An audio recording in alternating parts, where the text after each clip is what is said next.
You are listening to the TV Obsessive podcast, brought to you by TVObsessive.com.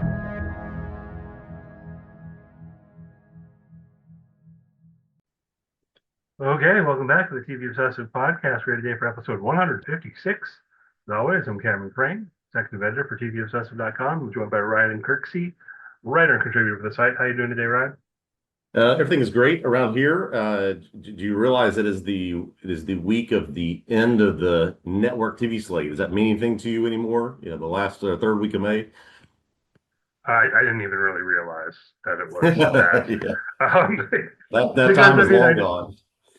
yeah, it just okay. And I think The Boys also ended, but at the same time, we're in the midst of Widow's Bay and other stuff, and then right around the corner, we've got a whole bunch of TV coming in June and July.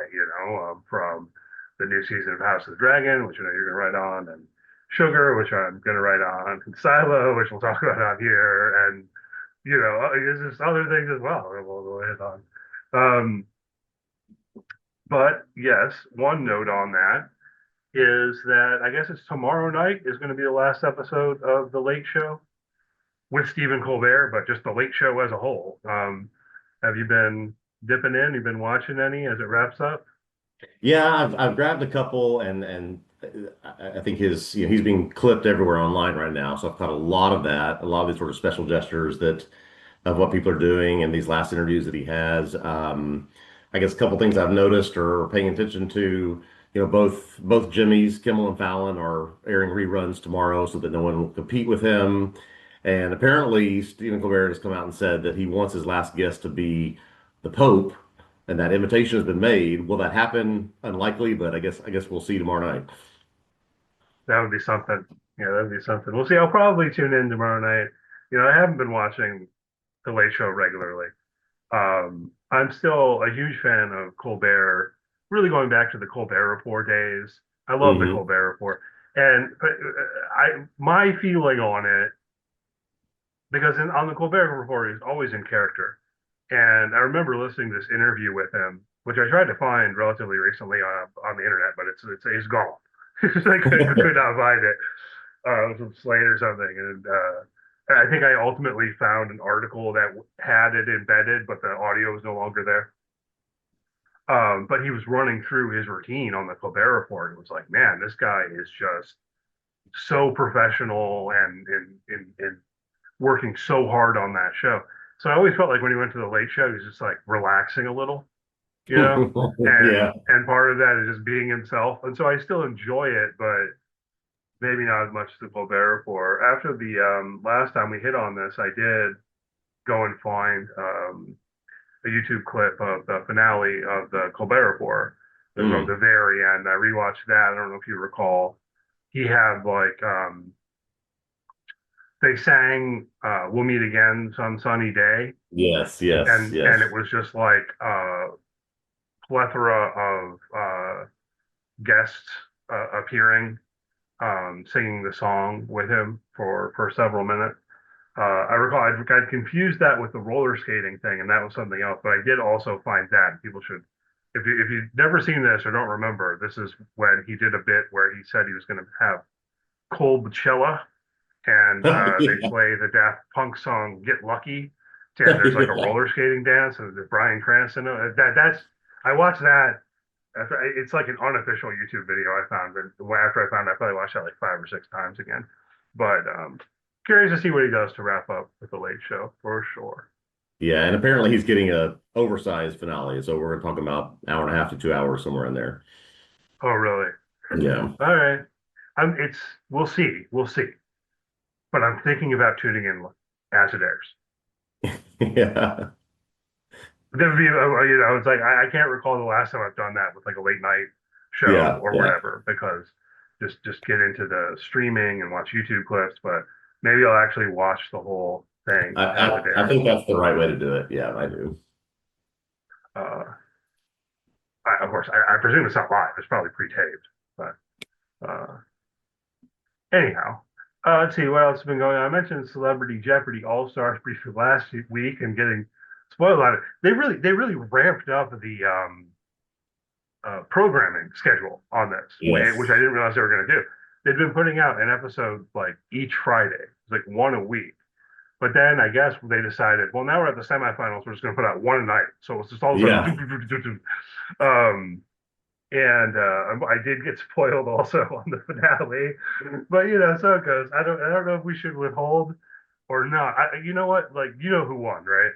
Yes, yes, and I have some. I will have some comments, and I'll try as best I can to not share the name of the person who won. But I think there's a lot I would out say there.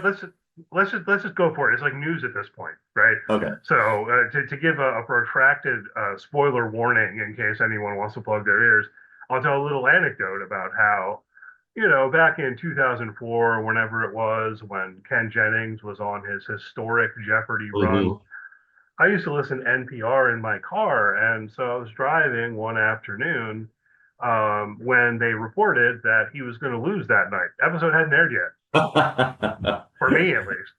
And I was like, "What the hell, man?" So anyway, yeah, Mina Kimes, congratulations.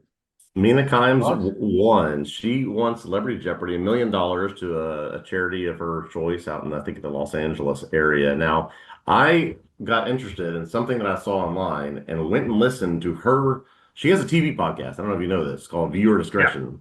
So I went and listened to her yeah, check it out a podcast little. specifically about her preparing for and playing in this match. Did you catch any of that? I've noticed it, and I haven't gotten around to watching it. I guess I probably will. I really had my hopes up for another Pablo Torre episode, and I don't think we're going to get it.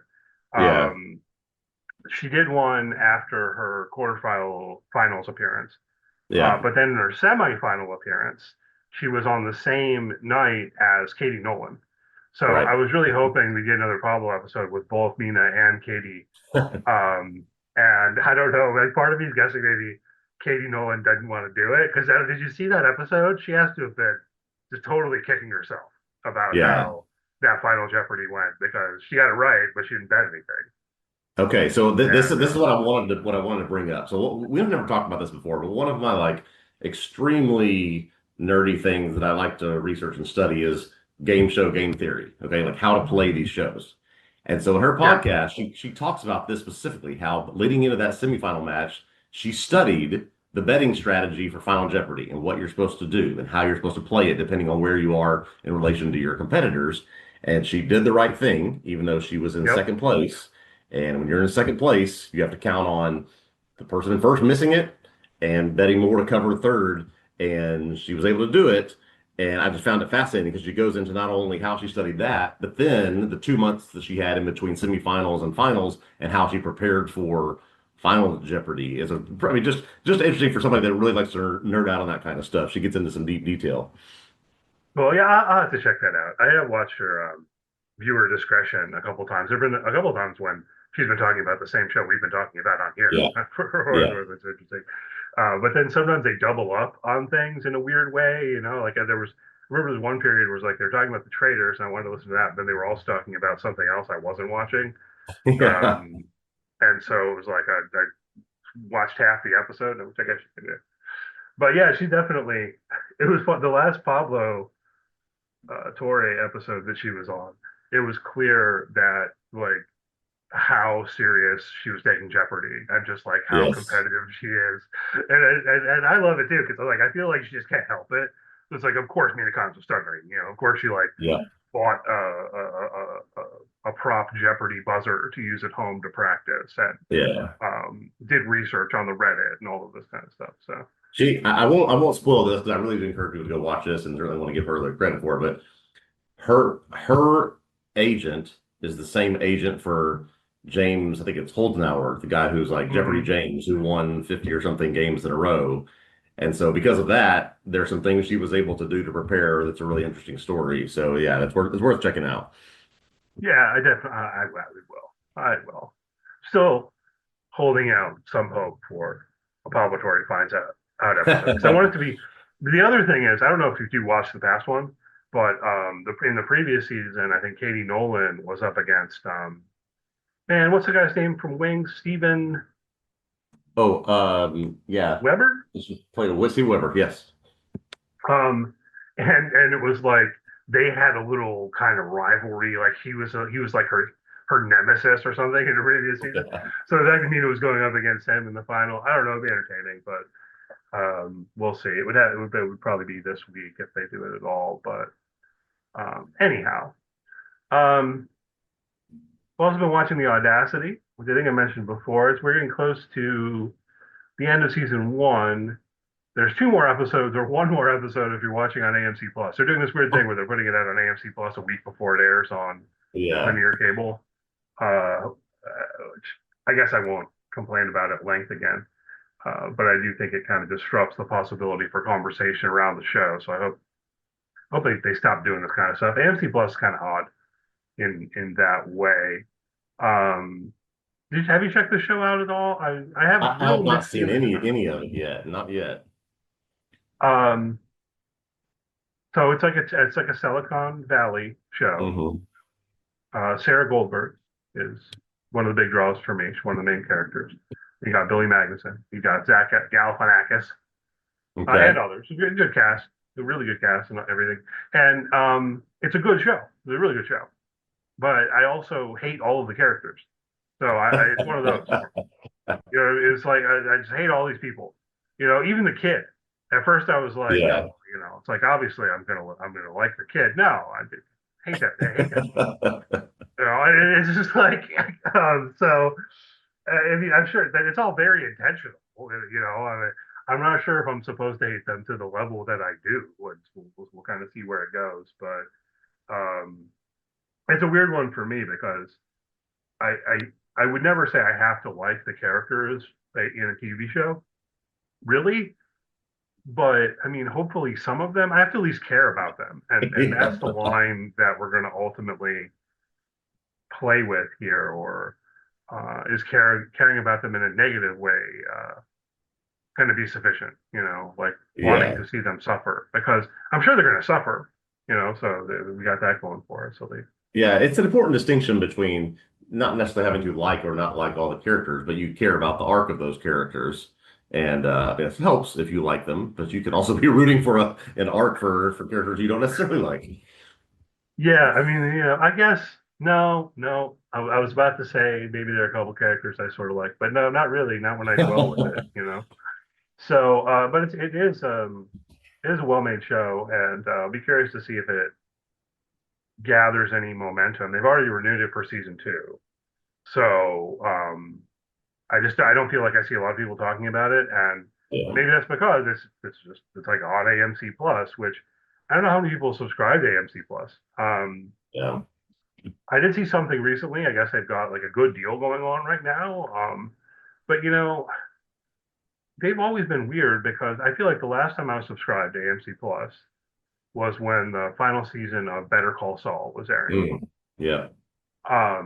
And as I recall, they weirdly like didn't have the previous seasons on AMC Plus To because they'd licensed it to Netflix Netflix. or Yeah. something, you know? So stuff like that. And but we'll see.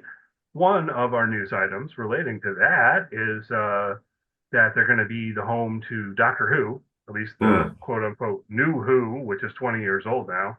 I guess it's going to finally be all in one place. This is my understanding, at least, including the Disney Plus stuff, because Disney Plus didn't pick it up again. So this made sense to me at a business level in the background because Doctor Who at least used to air on BBC America, and that is Yes. affiliated with AMC. So yeah, I don't know how much more there is to say about that. But all right, if you want to catch up on Doctor Who, you can just go to AMC It's Plus. it's going to be there. No, my one question with you was going to be about the Disney Plus, the newer additions there. That if they were interested in keeping control of that, but it sounds like from what you're saying that not only the the episodes that are 20, 22 years old now, but these recent episodes that have come out on Disney Plus will also move over to AMC Plus. Yeah, there have been some worries about whether Doctor Who was going to get canceled. Wouldn't be the first time. Yeah. But I don't think that that's happening. What is happening though is that the Disney Plus deal is over, and we're going to have a new Doctor. So I mean, it is kind of a little. in, what's the word I want? I don't know. It's kind of precarious, I mean, it's liminal. We're between, and it's not clear exactly what's going to happen. But I'm pretty sure BBC has said they are going to make more Doctor Who. That Doctor Who is not going to be over. That's not going to be the end. And the end of the last episode set up something that we don't quite know what. I'll avoid the spoiler there, but it was kind of a stunning thing that they did, and I guess that they actually threw it in at the end for reasons having to do with the fact that they were going to no longer be on Disney Plus, or I don't know what. It almost felt like a Hail Mary to like, hey, don't cancel us sort of yeah. move. But I believe that there's going to be a Christmas special, I think this year, and so I don't know. Will that be on AMC Plus? If we get a new season, will that be on AMC Plus? I'm a little less clear about that, but it does look like everything going back to 2005, Christopher Eccleston's Doctor, will be on AMC Plus. So Great. that's cool. That's nice. I actually haven't seen all of it. I didn't watch all of the Jodie Foster seasons myself, so maybe I'll go back to those at some point and fill in the gaps. Well, okay. I made that segue. So I mentioned Zach Galifianakis. The other Zach Galifianakis segue would be to A Very Young Frankenstein. We did talk about this before. It has been officially gotten a series order now at FX, right? This is based on or stemming from the classic Mel Brooks film that some people might worry will be tarnished in some way, but it's got behind the scenes people involved with what we do in the shadows, right? Taika Waititi is involved and others, and I don't know. Thoughts about Very Young Frankenstein? Are we excited about this, Ryan? Yeah, I mean, this I guess bumps up the level of excitement just a little bit, knowing that it's not just going to be we'll see after a pilot, not just going to be we'll put it in production and see what happens, but a straight to series order. Still with Zach Galifianakis attached to it, Kumail Nanjiani, and then of course Taika Waititi is going to be behind the camera in some capacity. So, and I'm actually seeing for the first time, maybe I didn't realize this before, Carrie Ellis is one of the stars that stars as well. So yeah, this was certainly going to be appointment viewing no matter what form it took, but now we know, again, guaranteed full season coming out on FX. Yeah, I'm definitely curious about it. I don't know whether to revisit the film right before this comes out or Yeah. not. It's always dangerous. I should revisit the film like now because we don't know when this is coming out yet. So like we should rewatch. Right. I should rewatch the film now. It's been a while since I've seen the film, which of course is just it's just like one of those things that you quote and things. It's like a part of your life almost, at least for Yeah. me, my family, my dad and stuff even. So tentatively excited. Again, always a little worried about the idea of messing with something like this, but nothing's off limits. And Mel Brooks and then also for quest for more money. So for someone like me, I know this is kind of the team with what's the show that this team has done? What We Do in the Shadows. I've not seen that show, but I've heard so many good things about it. I mean, for someone that I say that encourages me that this might be in the right hands if trying to have those same sort of sensibilities, I guess. Yeah, I need to catch up on that show, which I believe ended at this point. I have seen it. I've watched a couple of seasons, and then new seasons came out, and I just didn't keep up with it. There are a few shows like that where I don't know, maybe I need to be in the right mood. Like I'm behind on It's Always Sunny in Philadelphia too, and I'm not even sure how many seasons I'm behind. But I've seen a dozen or so seasons at least, So, but no, What We Do in the Shadows is really funny. I mean, the premise basically. It's like vampires and Yeah, I think it's Staten Island. I think that's right. Yeah. And then there's the energy vampire, which is pretty funny. So yeah, I mean, I trust the creative team here, and clearly they have an idea about what they're going to get into. I do still have the question of who is going to play the very young Frankenstein, because I don't think we've been told that. And like, you could see Zach Galifianakis playing a version of Gene Wilder's character, Right. but he's not, quote, very young. No, he's not. He's probably close to, if not past the age Gene Wilder was. Yeah. It's like I'm pretty sure he's older than me. He's probably 50 or so. He's got gray in his beard like I do, So Yeah, we'll have to keep an eye on that. Let's see. Coming sooner. We're talking about the Agency briefly. This is coming next month. Agency season 2, June 21st. I still haven't watched Yeah, the this show. is almost sort of flown off my radar and sort of the build up to so many things happening in the same time frame. The Bear, Silo, Sugar, House of the Dragon. Just a very quick plug for the Agency, which is coming back to Paramount Plus. So then June 21st, 10 episodes, second season. Not much necessarily to say here, just that if you're interested in a spy drama that is both very well written and very well acted. We've got Michael Fassbender, Jeffrey Wright, Richard Gere in this show. I really recommend this one. I did not even realize we were this close to a second season, but love the first season of The Agency. So if you're all interested in a very well done, sort of keeps you guessing spy drama, I really do recommend The Agency. Well, I may have to check that out. It's Paramount Plus. Yes. I might dip into Paramount Plus for the Colbert Late Show. I know all sorts of people out there are like, I'm going to cancel Paramount Plus because they're canceling Colbert, and the owners are like, maybe fascist or whatever. Anyway, uh, so I might watch The Agency. So that's all I'm saying. Um, Lanterns got a release date and a trailer. I have to admit, I didn't watch the new trailer. I watched the first trailer they put out. I'm probably going to watch the show with the David Lindelof of it all, coming to HBO August 16th. Further thoughts here, Ryan? You watched the trailer? Yes. So I'm definitely watching this show, and I mean, important that we did get the release date, which is now we know going to be in August. I think it's specifically August 16th. And this is the second trailer, which you referenced. Now, this first trailer came out, and everybody got really excited because, I mean, obviously we've known sort of Damon Lindelof is behind this. It's interesting subject matter. We sort of saw these two lead characters, Kyle Chandler and Aaron Pierre, I believe is the second lead, sort of they were trying to describe it as kind of this true detective superhero story in Oklahoma, right? And I think the first trailer kind of revealed that.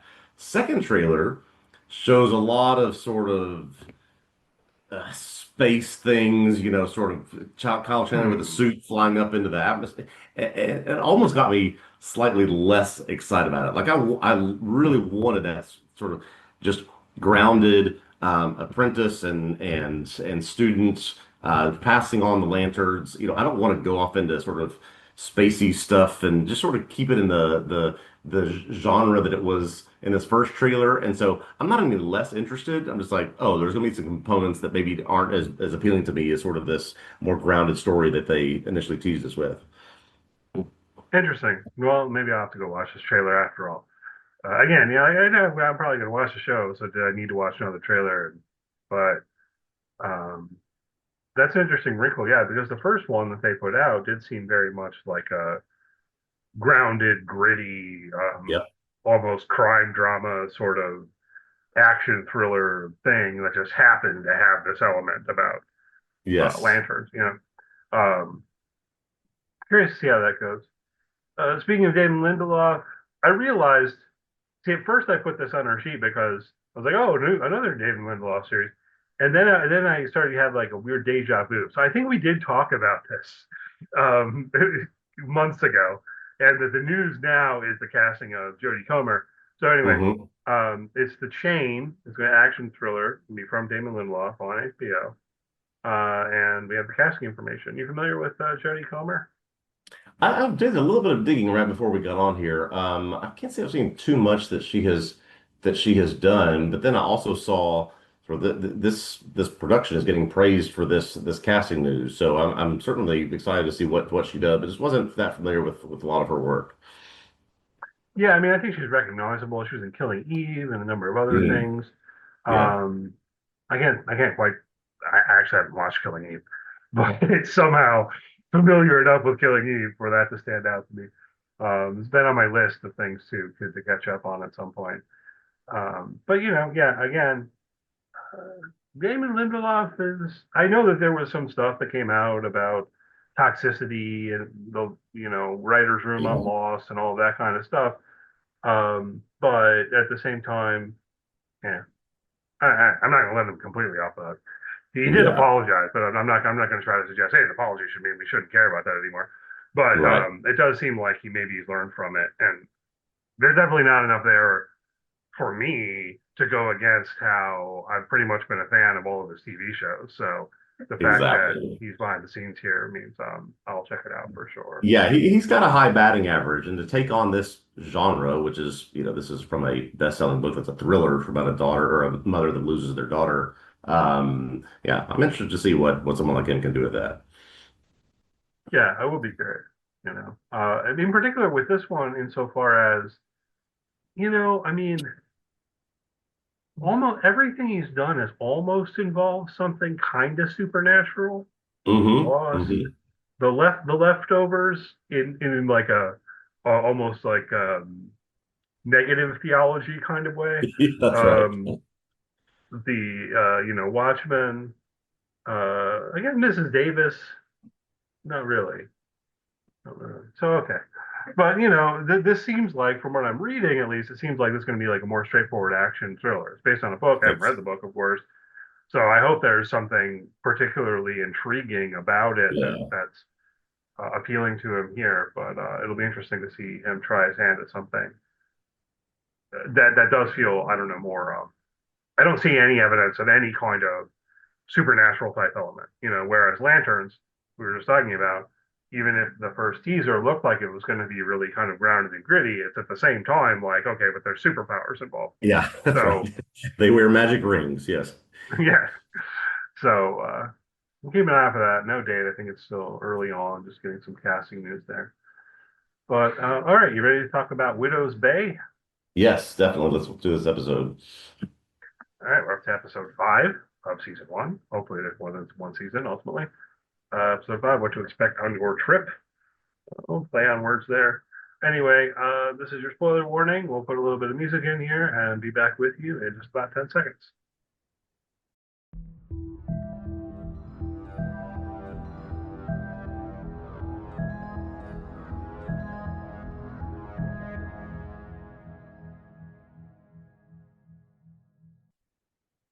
Okay, we're back to talk about Widow's Bay, episode 5 on Apple TV. This episode titled What to Expect on Your Trip, written by Colton Dunn and directed by Andrew DeYoung. After Reverend Bryce's death, Tom establishes a 7 p.m. curfew, angering everyone on the island who's trying to do things to cater to all of these tourists. While looking through Bryce's things in his office, Tom, Wick, and Patricia discover a few things they decide to follow up on. Some psychedelic mushrooms, a page of writing from what looks like an old book, and a phone number that Bryce called frequently. The number belongs to Todd, a shaman who helps people through their drug journeys.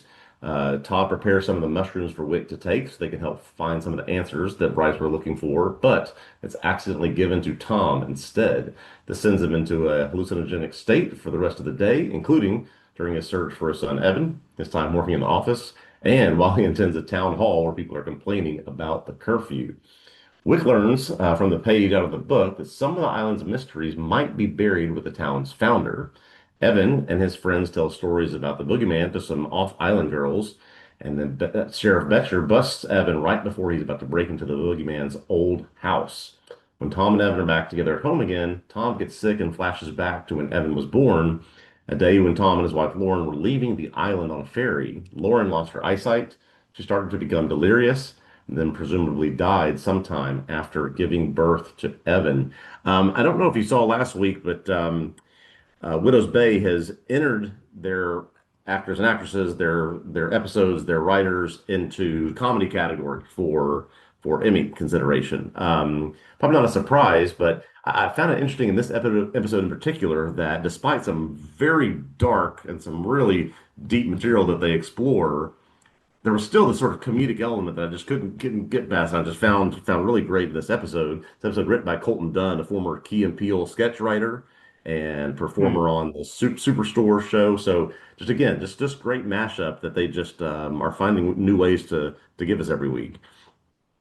Yeah, I mean, I love the show overall. So this episode, um, I was really looking forward to talking to you about it, Ryan, because for me, it didn't work as well as the previous ones. Am I alone in that? Or I mean, it Hmm. was it was okay. I thought it was okay. It was fine, but I didn't laugh as much, and I didn't find really anything particularly scary. It was just there was a lot of plot, which maybe Yeah, that's fine, but. There was absolutely a lot of exploration of plot and a lot of exploration of where we're going to go next. It's funny you say that. I actually thought some of the humor elements of this, particularly in Tom's reaction to the drug trip, just sort of so there were a couple of gags like when Patricia and Tom are leashed together. I did find a lot of humor in this episode. There was sort of some meandering to where we need to go, but I actually did appreciate that in this one. Yeah, well, maybe let's start there. Let's start with the trip. You know what I mean? Because maybe that's part of it. And I have some thoughts about it. So much probably hangs on how well that works for you. And maybe Yeah. I got caught up in this a little bit insofar as I don't know. I mean, I want to be clear. I've never broken the law in any way, and I've definitely never done drugs.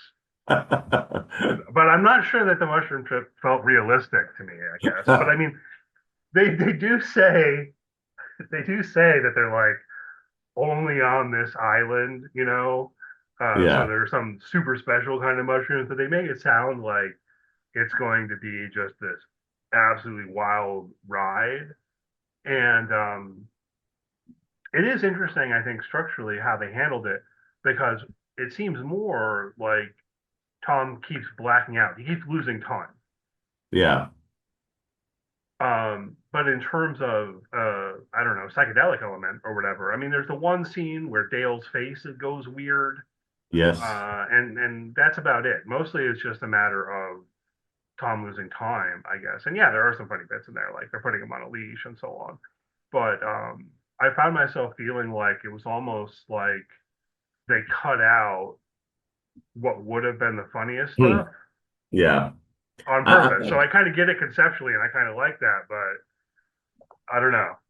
Yeah, it's funny you say that. I actually, so I read Alan Sepinwall's review of this episode, and he said essentially what you're saying there, and that this was almost, he thought, in a way, innovative. That for the drug trip, they didn't show any part of the trip. They sort of showed the rare lucid moments and sort of him coming out of it and being, sort of experiencing where he's at and not understanding what's going on. And so there was a uniqueness to it. I think Matthew Rhys of it all, sort of how he was able to portray that. It would be interesting, certainly to see him, in the midst of the trip, but coming out of it and sort of trying to understand and be lucid and do his job as mayor and do his job to uncover these mysteries while he knows he's about to hallucinate again. I enjoyed that performance from him, which sort of kept me really, I think, attached to this one in terms of how much I liked it. Yeah, I mean, that's a really interesting take on it. I hadn't quite thought about it that way, but I think you're right. So we're seeing the moments of his relative sobriety or lucidity, as you put it, probably the right word, Yeah. you know. And so we're left to imagine that the rest of the time he's just totally wigging out or acting really, really Yeah. weird, you know. And I do enjoy the way in which the show there and maybe even more generally does create that kind of space for the imagination to play in. You know, like David Lynch would say something like gives you room to dream. You know, it Mm. doesn't spoon feed you everything. And I do enjoy that. So I do think it was a good episode. I just found it, I don't know, to me, just in terms of my experience watching it, I wasn't quite as entertained as I've been in previous ones. And maybe that's not a big knock because I think part of it will be with the show like that, right? We talked about before, it seems like they're kind of going for almost a horror premise of the week kind of thing. So it's no Yeah. surprise if some of those land better than others for you on like kind of an individual basis. Yeah, and you're right. We didn't really get that this week. I think there are some minor mysteries that are uncovered in this week. We get a little bit, maybe a little bit more about the boogeyman, but that's, again, 25 years ago. So we don't really get okay, what's the thing we're trying to solve or overcome or the obstacle we're trying to get past this week. It did seem like it, the one, if I could sort of flip the coin on the other side of its head and sort of look at it from another way, the one criticism I have would be like, what was the point of the trip, right? I guess it was maybe it would have been different if it was Wick, but with Tom, we didn't really get anything out of what they were hoping to get out of it. It just sort of was this expanded time to get to what we would have revealed about Evan and what Wick is able to go do while Tom is under the trip. So what was it in service of? Yeah, well, I mean, I guess they kind of left that on a cliffhanger in a way, right? You didn't mention this in your summary, but at the very end, it is like he's I don't know, is this real? Like approached by some mysterious dark entity, Yeah, um, and then we're done, right? So, is there going to be more that we don't quite get in this episode that we learn later? We were noting before we recorded, looking at the title of next week's episode, which we haven't watched yet. It seems like there's a pretty good chance we're going to get a flashback episode, so we should be prepared hmm for that. Although we were also talking about, to let everyone know, if they aren't up to speed, that there are going to be two episodes coming out next week for whatever reason. Maybe that's part of it, flashback episode, but then also get us back to the present timeline. Anyway, I don't know. Yeah, I guess but I did feel that way too, a bit. Like yeah, yeah, we weren't getting. I did think it was pretty funny when Todd the shaman, as he calls himself, uh, yeah. they tell him that Bryce hanged himself, and he says something like, must not have liked the answers or whatever. And then Tom's going to do the same drug. So there's definitely a good amount of humor in this. Patricia, probably not the person you want as your what's the right word? I don't know, just companion, or like she's supposed to be Yeah. looking out for Tom while he's tripping on Yeah. these mushrooms. I don't know if she quite has the demeanor that you would like for the person doing that, but anyhow, yeah, kind of a lot of plot. They're sort of filling some things in. We should also talk a bit about the boogeyman stuff. Hmm. I did really enjoy another moment that I did find quite funny. It was when the sheriff shows up and says, "Evan, get away from the creepy house." Um, now, but the one question that I have in sort of piecing things together is what we saw at the very end of episode one, where they put the boogeyman, right? Because Evan's Hmm. friend, whatever his name is, I think is the one who says, in telling the story to these, tourist girls, that after the boogeyman killed the teenage girls, they tried to kill him and they couldn't, so they buried him in concrete. So I'm Right. wondering, we saw that hatch or whatever at the end of the first episode, and we haven't returned to that. Yeah. Should we tie those things together? Is it like the boogeyman's down there? And given that the show's established that all the supernatural stuff is real, is like the boogeyman down there and still quote unquote alive and trapped and like, okay, we're gonna get out at some point or something. Yeah, I think it's very fair to consider that. I mean, especially considering we've now, I mean, literally and figuratively approached the house. We've opened the door. Evan is, got very close to going in. At some point, we've got to go in there and explore this. At some point, we've got to figure that out. But I think it's a very reasonable connection to make at this point. Yeah. It is creepy old house. Yeah. Um, Evan's grown on me. I don't know about you. Yeah. What are your Yeah. thoughts on the character? I mean, definitely at first I just thought he was kind of I don't know, brat or punk in a pejorative way, like punk, like an old person would say about a young kid, not like, punk rock. But he's grown on me a bit. I don't know.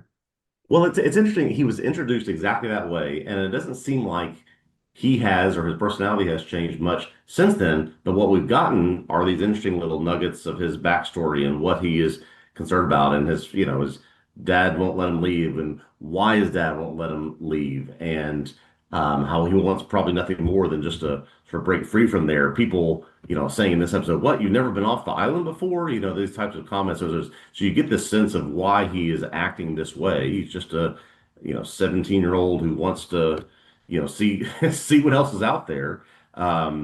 And so Yeah. yeah, there's some context to why he was introduced this way. And I mean, when I find in the argument that they have at their house, a lot of times I'm like, yeah, I think I would be on Evan's side in a lot of these ways. Yeah, it's interesting. Now, one question I did have, we saw in the flashback, or I mean, I don't know if we should even take it as a flashback objectively or within Tom's perspective as he's Yeah. tripping. But we saw he and his wife leaving the island while she's pregnant, and then whatever happened to her exactly. Maybe that moment in particular, it was kind of like, oh, did she really look like that? Because she looks creepy in the hospital bed. Hmm. Did she really look like that, or is that part of his trip? Regardless, I don't know if I quite teased this out, so I'll just ask you what you think. Given what we see here, are you under the impression that Evan was born on the island or was he born off the island? Because I'm tempted to say like they were leaving the island to go to the hospital for her to go into labor. I don't know. It was We maybe a little bit unclear.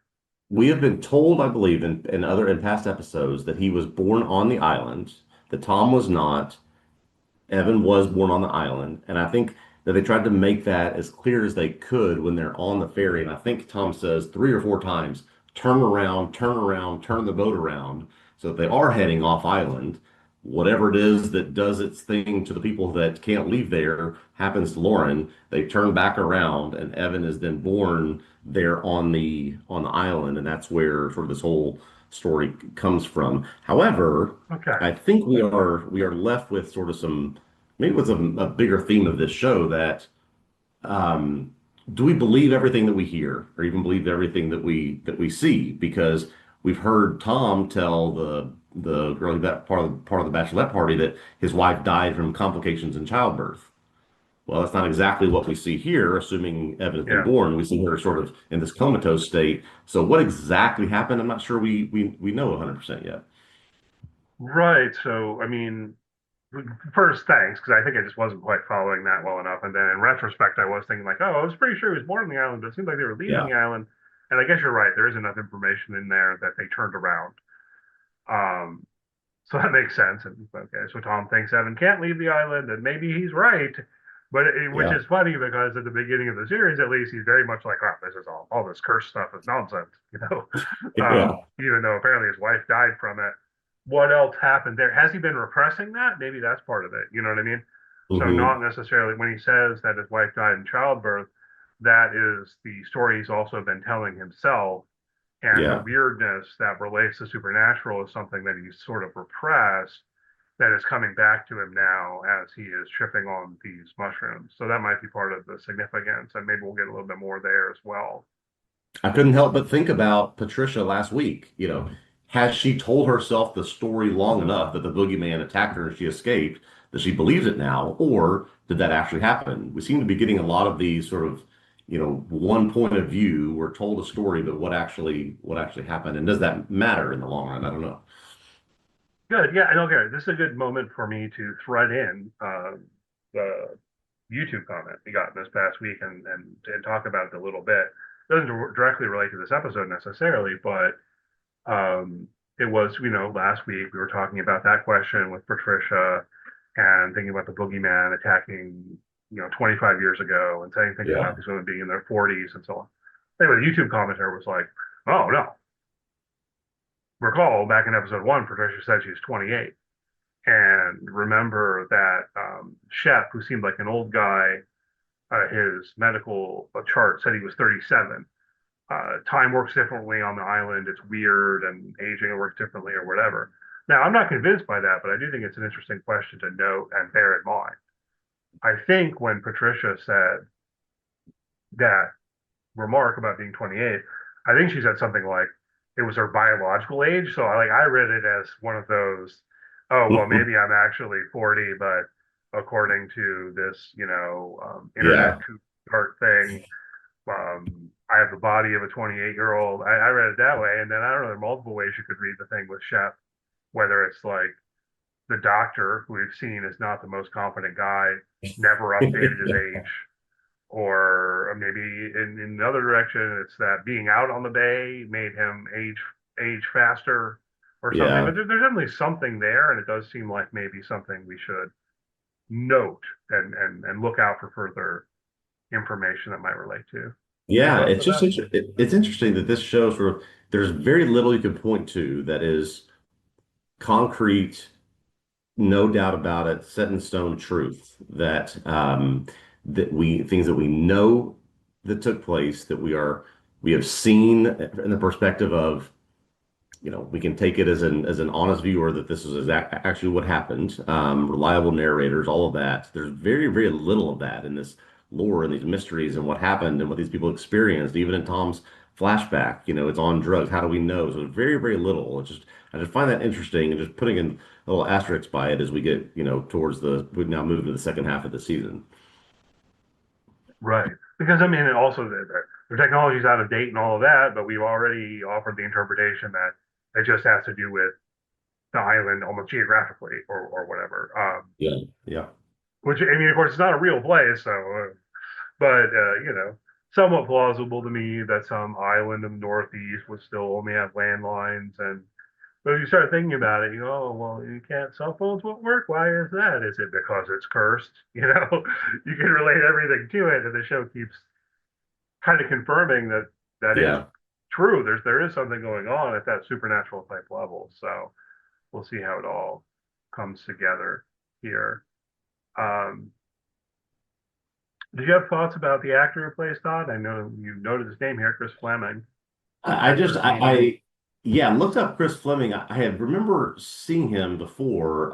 This is a comedian, I guess 6, 7 years ago was, was one of these comedians to watch. He's been in a few things here and there. I thought his turn this, sort of I don't want to say out of touch shaman, but someone that's fancies himself as someone that can guide people through their drug journeys, I thought was really well done. They seem to be um putting some really interesting people in guest, I guess you can call them guest roles. I unfortunately got spoiled as I was reading some things about this show of some people that are coming in later episodes that will be in interesting guest roles. But they just are finding, I think, very unique people to play some of these characters. Cool, yeah, looking forward. I mean, I think the casting is great. I'm not really familiar with Chris Fleming, so I looked him up, and I noticed that he was in Corporate, which I think has been recommended to me, but I still haven't gotten around to watching Yeah. personally. But I noticed this character in that show is named Todd, so I'm wondering if there are now corporate fans who are like suggesting it's the same character or anything like that. But I haven't seen Corporate, so it probably wouldn't fit anyway. But definitely funny because he is a drug dealer. That was one scene that I found quite funny when they Yeah. call him a drug dealer and he says he's a shaman, but then the follow up of is that cocaine? Because it's like, oh yeah, like it's one thing to claim you're a shaman who's offering people hallucinogenic mushrooms and ayahuasca and stuff like that, but like cocaine, you know what I mean? Yes, I and don't think anyone, I have to I don't think, leave, and don't look in any mirrors when you're in this room. yeah, yeah. And it seems like he doesn't ever look in the mirror. Oh, okay, again, face melting or but all that was in the gaps. It will be interesting.